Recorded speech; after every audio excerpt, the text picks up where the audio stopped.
Hey everyone, it's JD with Wildwood Wedding Films. You might be wondering, why does this title have anything to do with AI and ChatGPT?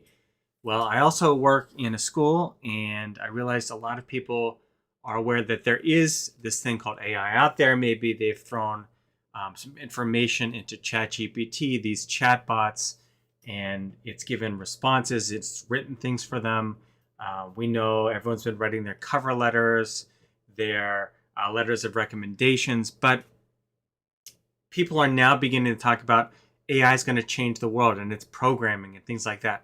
So I'm going to give you a really basic tutorial on what AI can do that's more elevated, that's more complicated than just chatting with it, and how maybe you have data and maybe it's in an Excel sheet, maybe it's in a Google sheet, and you can use OpenAI's tools, or any LLM for that matter, to take that data that you have and find a way to display it. In front of you here, this is a sheet, this is a front end where I can see all this data that I have. I built this, don't worry, this is not real data, and that's one of the first things I want to say is first generate fake data, and we can use the LLM, the large language model, the AI, to help us with that. In fact, it's really great at that. So with student information or any private information, we don't want to put that into the query. We don't want to send that into the LLM. We want the data to go in to be very general or to be fake. You never ever want to put in any student, any private information into the AI. That's just a legal thing. So don't do it. And there are enterprise versions available. They're very expensive though. So OpenAI Enterprise is, I believe, around $9,000 a month, whereas you can use ChatGPT O1 or O1 Pro anywhere from $20 a month to $200 a month. And if you're using your own private account, obviously you do not want to mix your personal and your private. So you can develop these things in a private way with fake data and then figure out a way to display it. So all the data you're seeing in front of us is fake. It's not real. This is an application I built. It's really easy. It is pulling data from this Google Sheet. These are the same sheets here. And we just started with this. I started with so if you have an application in education called Synergy. In Synergy, you can export data, and when you export it, it looks like this. And you'd get an Excel sheet, and you can open the Excel sheet in Google Sheets. You can do a variety of different things with it. But what we're going to do is we're going to take this data, and basically just the top columns here, where we're going to see the names and if you're not even aware, one of the important things to know for databases, Google Sheets, Microsoft Excel, is as long as you know the basics, like that this cell here, this is this is column H, this is row number 1, as long as you understand some very basic things with the way the databases of Excel and Google Sheets work, you're going to be able to interact with ChatGPT and have it make something very useful for you. Okay, so we have this sheet here. This is fake. Jimmy Goldstein is me, not the famous real estate mogul in LA who goes to all of the NBA games. It's an inside joke. He shares my name. The ID is made up as well. All right, first thing is I went into OpenAI and I took this information, I copied and pasted it. And by the way, if you're just looking at it, period 1, this student was tardy. Period 2, this student's tardy.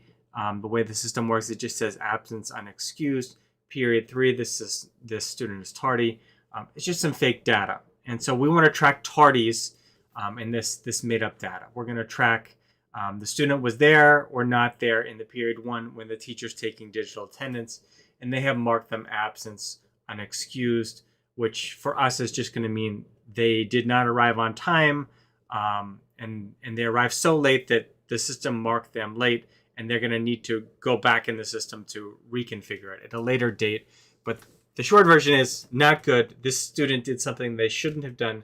They were tardy, and we want to track that data to figure out what can we do about it. Is there a way to work with this problem? And so we need good data to understand it. And so what I then am going to do is I'm going to give it a prompt. So I'm going to give the AI a prompt, and all my prompts are over here, and I'm going to post this online as well. And you're going to see that the first prompt is right here, row 2, and let me highlight it here for us. And row 2 is sample data. This data represents tardy students. So what I'm doing is I'm just typing into the ChatGPT interface, which, if you haven't ever used it, looks like this.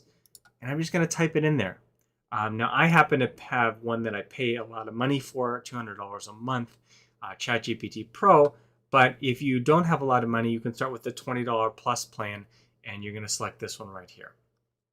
And so I'm going to type this prompt, and you can go ahead and follow along with me if you want. By the way, I have no idea why this is going from a circle to a square. It's funny, I just bought the software too, and it's doing the circle square thing. Well, whatever. So take this prompt right here, and you can copy and paste it right into ChatGPT. Now, it includes my fake information here at the end. I describe what I'm going to do, what the data looks like, and then just as a general rule of thumb, whenever you're talking to ChatGPT through these prompts, you're giving it information. Number one, you want to describe your data exactly as it is laid out. Number two, try not to copy and paste data like I've done here, where you can see student name all the way through that. Ideally, take a picture, take a screenshot, put that into your prompt. When you're looking at ChatGPT, you're going to be able to attach that right there when you're typing that in. And then you want to use formal language, be as formal as possible with your language. And then you can be very explicit, like, this is what I want back. So sometimes it'll just give you pieces of language. And what I mean by that is it might give you a little bit of some of the HTML and some of the JavaScript, and you're going to say, oh, it gives me directions on how to use it. Well, you can just say, give me the whole file. And I will usually specify that at the end. I am copying the data from Google Sheets. Ideally, give me something I can copy and paste back. So tell them. And then this right here, this prompt, what it will do if you send it to it, will then ChatGPT, and I think I have it right here. This is what happens when I submitted it. It spits me back a whole lot of fake data. These are not real people, and I can just copy it, and they even give me a nice little copy button, and I can then paste it. And by the way, again, I'm sorry for it flipping back and forth between a square and a circle here. But so I then have this. This is the data. I copied and pasted it. Great. Then I'll go ahead, and after I've looked at the data, I realize a few things. And also, just so you know, in the prompt, I have mentioned to include some excused as well, absence excused. Because in Synergy, some kids will come to school late, and they will have an excuse, and that's perfectly fine. And they will be marked in there. And so I didn't want the data to just be only unexcused, which is not normal. Normally, you'd have some excuse mixed in as well, because we want to think about how we're going to handle that later, because we're going to throw those out at some point. We don't want that. And then after that, you are going to have that. Now, we need to create more sample data, tomato, with these same students. Some students will have tardies on more than one day. create another 150 rows. Boom. So now we went from 50 to 150, and I can show you that here. Here we have 50 some. Now we have a whole lot. Okay. So this is just the prompt has created a whole bunch of fake information, a fake spreadsheet with how it would look like if I actually got it from Synergy, right? Because you'd have a lot of students, potentially hundreds, maybe even thousands. You'd have all these records, and we'd see them by day. Some students are unfortunately getting many tardies, and so you'd see the data like this, and it would look like that. Just so you know, when I copied and pasted it, it did give me one more period in a few of the rows, and I just deleted it. I right-clicked and I just did delete column because it's fake data. It doesn't matter. And like I had mentioned, the better way to do it rather than copying and pasting would have been to get a screenshot of the data like over here, and I would just take the screenshot out and make a little box around it and put that into ChatGPT. That would be a better way to do it.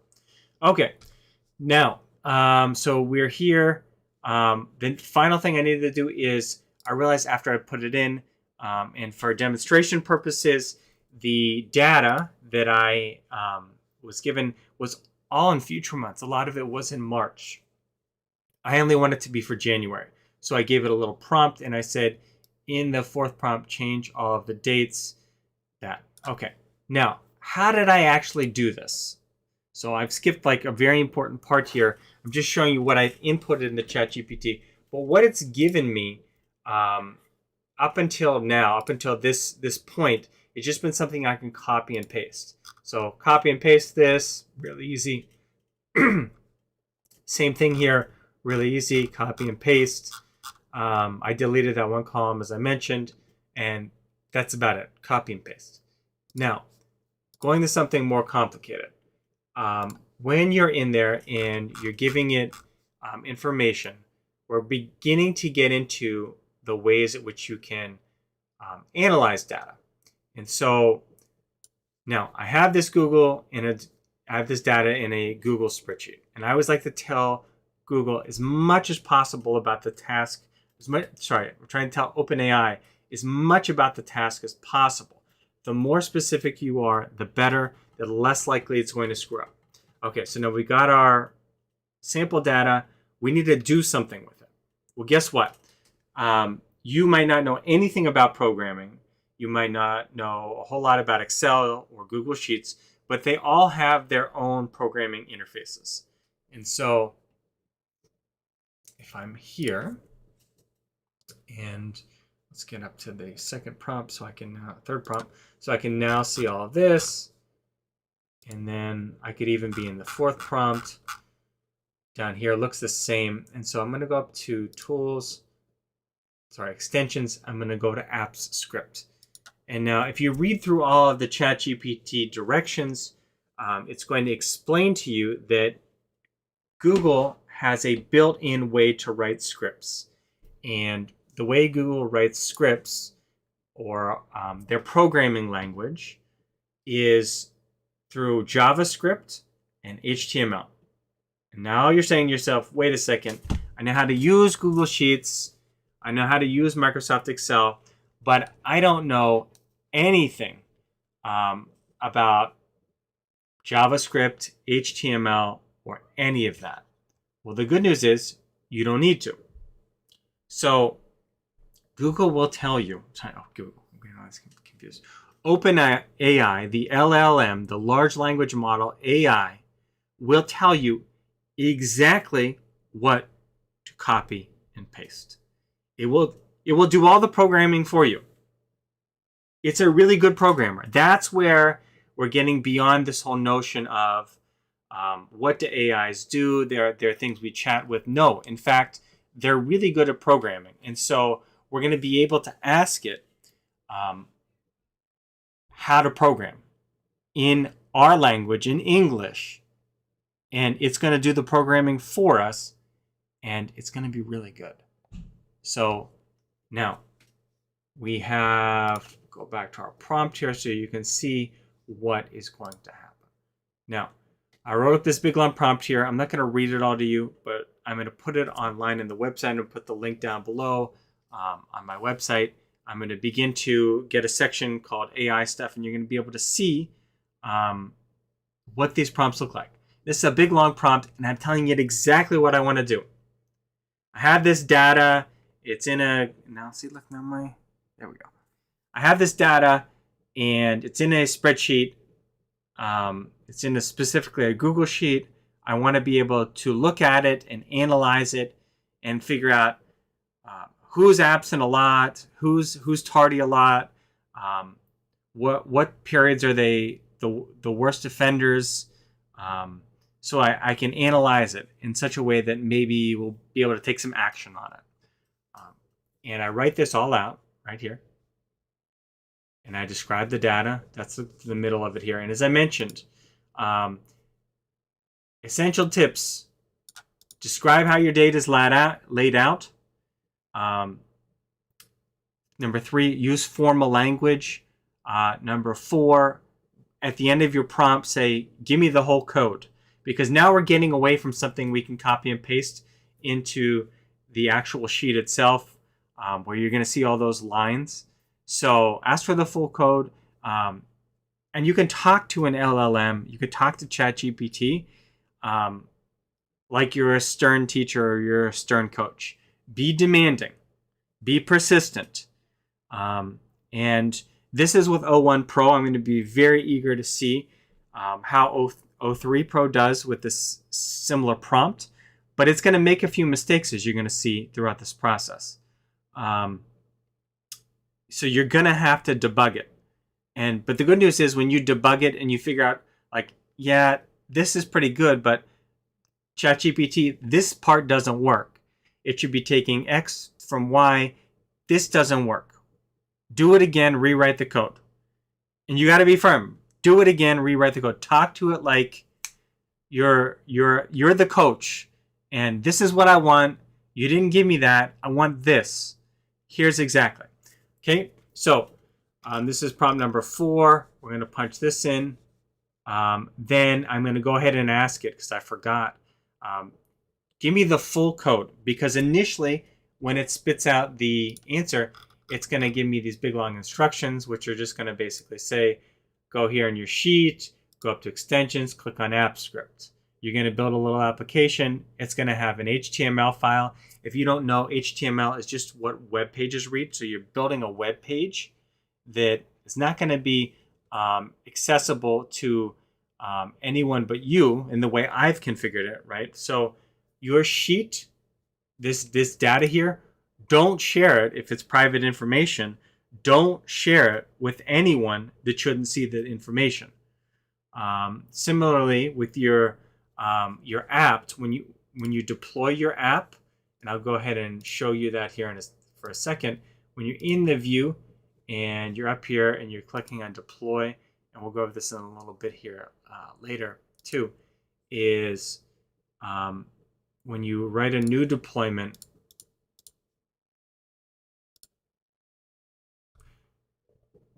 I have mine sandboxed to my website. So start with only myself for your app. And so you do not want to give other people access to your private data. Now, if it's public, who cares? But especially with student data, you got to keep this thing sandboxed. So ideally, your organization has given you a sandbox. By sandbox, I mean at the end of your email, you have this big long thing, and your workspace is configured such that it's very secure, and you have a whole team of people working to make sure that everything is secure. And they've said, don't use your private personal Gmail address to do this, right? So whenever we're working in the LLM and we're experimenting, and you have private data, you want to use fake data, and you want to do it in your private.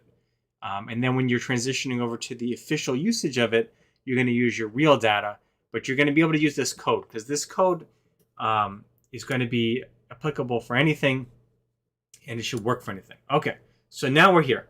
Now you have all this data, and you are saying to yourself, well, what do I do with it? So over here in the apps script, Google Apps script, which is just a way they have developed so that you can take your data from Google Sheets and then you can get it up on a website that's internal for you. It's an intranet, and you're going to be able to manipulate and play with this data. And so what I have done, I had to create 2 files. One of them was already created. It was called code.gs. And everything you see here, don't bother reading it right now. I've got it later. They have comments so you can see what it is. But here's the best part about these LLMs. You do not need to be an expert at programming language. You can look over, you can skim it. But if it works, it works. If it doesn't work, it doesn't work. That's how a lot of the future programming is going to be, right? It's just like, imagine OpenAI as a plumber. You hired the plumber to come in and do the job. Does it work or doesn't it work? Okay? You don't need to know this stuff. Like this programming language, everything you're seeing, you don't need to know it. Okay? Now, if you have a budget, if you have $50,000 to spend, great. You can go hire someone to do this for you. It'll take you weeks, if not months. They're going to charge you an arm and a leg. The hourly rate's going to be something outrageous, and OpenAI is going to do it 5 times as fast. It's right now like at a good level of a programmer. It's not quite exceptional, but it's pretty good. I'm a very average programmer. I rarely program, and it's way better than me. So I went ahead and I gave it the prompt, and it gave me this stuff. Let's go back to ChatGPT here. I can copy this.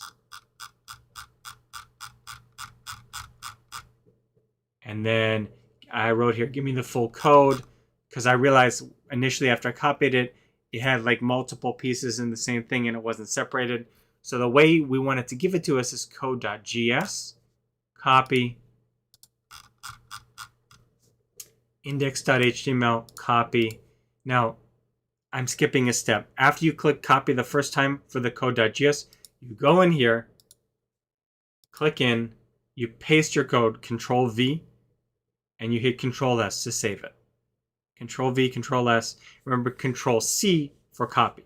If you're on a Mac, it's Command C, Command V, Command S, right? And so you'll have to create index.html. All you will do is click Add a File, go down here to HTML, click it, and type the word index. Hit Enter. And then you'll have index.html. You're just going to paste all this. That's all you're doing, pasting it. Okay? All right, so we've already taken a while, 23 minutes.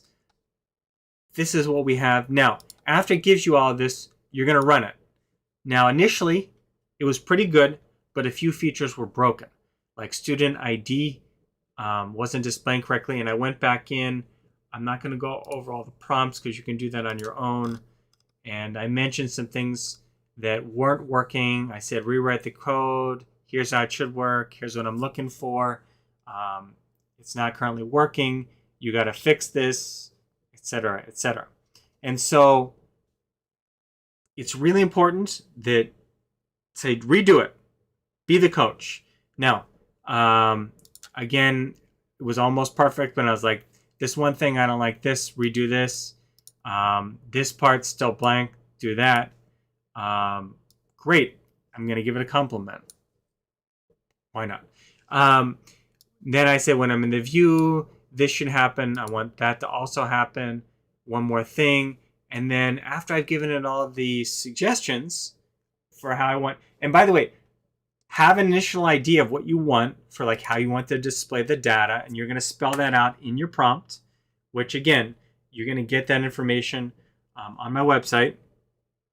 And then after you build it, you're going to say, oh, this is good, but I want it to do these other things. So you got to do that. You're going to tell it, okay, this is really good, but let's add this, this, and this. Okay. So now I have a web page. And by the way, to get here, after each time I have, I've pasted the code and I've saved the code over here.